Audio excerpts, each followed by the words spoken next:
Have you ever just felt utterly drained? Like completely spent, even though you literally haven't run a single physical mile all day? Trust me, you are definitely not alone in that. Today, we're unpacking a highly relatable modern phenomenon in an explainer based on the text titled The Weary Mind, Navigating the Toll of Overthinking. Okay, let's dive into this. We're faced with a really fascinating yet honestly completely exhausting central mystery right off the bat. Why are overthinkers always tired? And this isn't just some hypothetical question, right? It's a stated reality for so many of us. So we're going to map out exactly how this totally invisible act of thinking actually leads to such profound, visible fatigue. I want you to really notice the absolute nature of that word always. We aren't just talking about, being tired after a super long, stressful week at the office. Nope, this is a heavy, completely unyielding condition. It's kind of like this constant, lingering companion that just won't leave you alone. Which brings us to Section 1, Enter the Weary Mind, the psychological culprit. So to really grasp this, we've got to separate standard physical exhaustion from what the text calls the weary mind. Because think about it. Your muscles might be totally rested, right? You might have even slept a solid 8 hours. But mental weariness, it carries an absolutely identical, super heavy exhaustion all on its own. And the active ingredient behind all this weariness is, for sure, overthinking.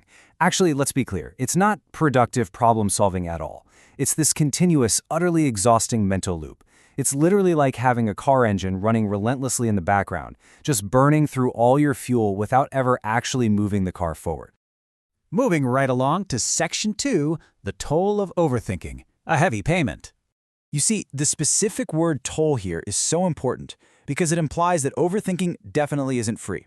It extracts a really heavy, mandatory payment straight from your daily energy reserves. And then the word navigating, well, that suggests this ongoing, incredibly complex journey. This exhaustion isn't passive. It's an active, massively taxing burden that you kind of have to steer through every single day of your life. And this brilliantly illustrates the exact interconnected consequences of all this. First off, you've got the creation of a weary mind. Second, that physical state of just being always tired. And third, the whole underlying condition of mental exhaustion. It's this crazy cascading series of effects, like a domino effect, inside your brain. Now for Section 3, defining mental exhaustion, the final end state. So what is mental exhaustion? Well, it's the ultimate draining end state. It's pretty much the inescapable result of paying that toll of overthinking we just talked about.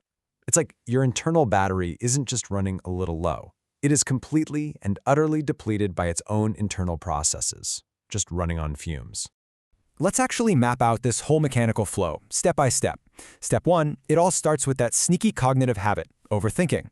Then step 2, this immediately results in a weary mind, which is that heavy internal condition your brain enters. And ultimately, step 3, this massive systemic drain leads straight to mental exhaustion. It's the final psychological result of being always tired. Bringing it all back to our core excerpt here, why overthinkers are always tired, mental exhaustion. I mean, that single line just so perfectly and concisely encapsulates the entire dilemma, doesn't it? It completely nails the who, points out the constant symptom, and then hands us the clinical why right there in parentheses. As we wrap things up today, I really want you to ask yourself a tough question. Is your mind navigating a toll it can no longer afford to pay? Think about it. If overthinking is the toll and your daily energy is the currency, are you just driving yourself straight toward energetic bankruptcy? Understanding this dynamic is absolutely the first step to changing it. Thank you so much for joining me today, and I'll see you right back here in the next explainer.